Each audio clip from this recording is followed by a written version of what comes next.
পাটায় বাটার ঝামেলা ছাড়াই হাতে মাখানো বরবটি ভর্তা। বিশ্বাস করুন, এই ভর্তাটা থাকলে গরম ভাতের সাথে আর কিছুই লাগবে না। চলুন দেখে নিই ঝটপট আমি কিভাবে এই ভর্তাটা তৈরি করি। প্রথমে আমি বরবটিগুলো কেটে ধুয়ে নিয়েছি। তারপর একটা প্যানের মধ্যে বরবটিগুলো দিয়েছি কিছু রসুন আর কয়েকটা কাঁচামরিচ। দিয়ে দিব অল্প সামান্য পানি। তারপর এটা ঢাকনা দিয়ে ঢেকে দিয়ে মিডিয়াম আঁচে কিছুক্ষণ রান্না করার পরে ঢাকনা সরিয়ে পানিগুলো যখন শুকিয়ে যাবে তখন এটা কিছুক্ষণ তাওয়ার মধ্যে ভেজে নিব। ভেজে নেওয়ার সময় দেখতে হবে একটুও যেন পানি না থাকে, একদম এরকম ভাজা ভাজা দেখতেই পাচ্ছেন। আর তার মধ্যে কিন্তু এগুলো একদম সিদ্ধ হয়ে যাবে।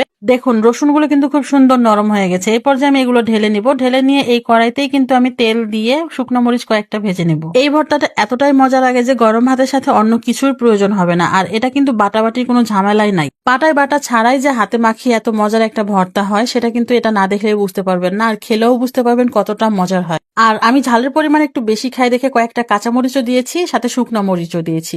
শুকনো মরিচ দেওয়াতে শুকনো মরিচের ফ্লেভার থাকবে, কাঁচামরিচ দেওয়াতে কাঁচামরিচের, দুটো কম্বিনেশন কিন্তু খুবই ভালো লাগে।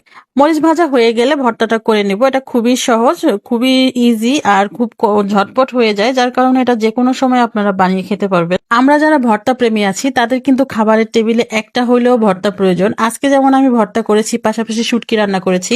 আমি কিন্তু শুটকিও খুব পছন্দ করি, পাশাপাশি ভর্তা আমার খুবই ভালো লাগে। ভর্তা আর শুটকির কম্বিনেশনটাও কিন্তু খুবই ভালো, সাথে যদি ডাল থাকে। আমার এই রান্নাগুলো আপনাদের অনেক বেশি পছন্দ হচ্ছে, এই জন্য আপনারা আমাকে সাপোর্ট করছেন, তার জন্য অনেক ধন্যবাদ। আমার কাছে খুবই ভালো লাগে আপনাদের সাথে শেয়ার করে। পেঁয়াজ শুকনো মরিচ এরকম ভেঙে নিয়ে এখানে আমি এখন সরিষার তেল দিয়ে দিব। সরিষার তেল দিয়ে মাখিয়ে নিয়ে বাকি বরবটিগুলো দিয়ে দিব। বরবটিগুলোতে যেহেতু রসুন দেওয়া আছে আর কাঁচামরিচ আছে, রসুনগুলো ভেঙে ভেঙে দিব। আর রসুনগুলো দেওয়াতে কিন্তু বরবটি ভর্তাটা স্বাদ একদম পাল্টে যাবে। আর আপনারা যারা এভাবে খান তারা তো জানেনই রসুনের স্বাদটা কিরকম। এই দেখুন আমি এগুলো দিয়ে দিয়েছি, যেহেতু এগুলো ভাজা হয়েছে পাশাপাশি এগুলো হালকা সেদ্ধ করে নেওয়া ছিল, একদম নরম হয়ে গেছে দেখতেই পাচ্ছেন। এই দেখুন মরিচগুলো একদম নরম হয়ে গেছে। এটা একদম হাতে ভেঙে যতটুকু পারি আমি ভর্তা করে ফেলবো। তবে একটু আমি গোটা গোটা রাখাই পছন্দ করি, কারণ এটা মেখে গোটা গোটা রাখলে যখন ভাত দিয়ে মাখিয়ে খাই তখন কিন্তু দাঁতের নিচে যখন এই বরবটিগুলো পড়ে তখন কিন্তু খেতে খুবই ভালো লাগে পেঁয়াজগুলো। আর আমি এই পর্যায়ে এগুলো মাখিয়ে নিয়ে কিছু ধনেপাতা দিয়ে দিব। আমি আজকে আমার কাছে বিলেতি ধনেপাতাগুলো ছিল, আমি অল্প সামান্য ধনেপাতা কুচি এখানে দিয়ে দিয়েছি। তারপর হালকা করে মাখিয়ে নিয়েছি। ধনেপাতা কুচিটা আমি আগে দেইনি, কারণ ওটা আগে দিলে একদম ম্যাশ হয়ে গেলে আমার কাছে ভালো লাগে না, আমি পরে দিয়েছি। আর এই দেখুন আমার ভর্তাটা কিন্তু হয়ে গেছে। আর এটার সাথে গরম গরম ভাত হলে আর কিছু লাগে না। আপনারা কারা কারা আমার এই রান্নাটা পছন্দ করেছেন অবশ্যই কমেন্ট করে জানাবেন ভালো লাগলে।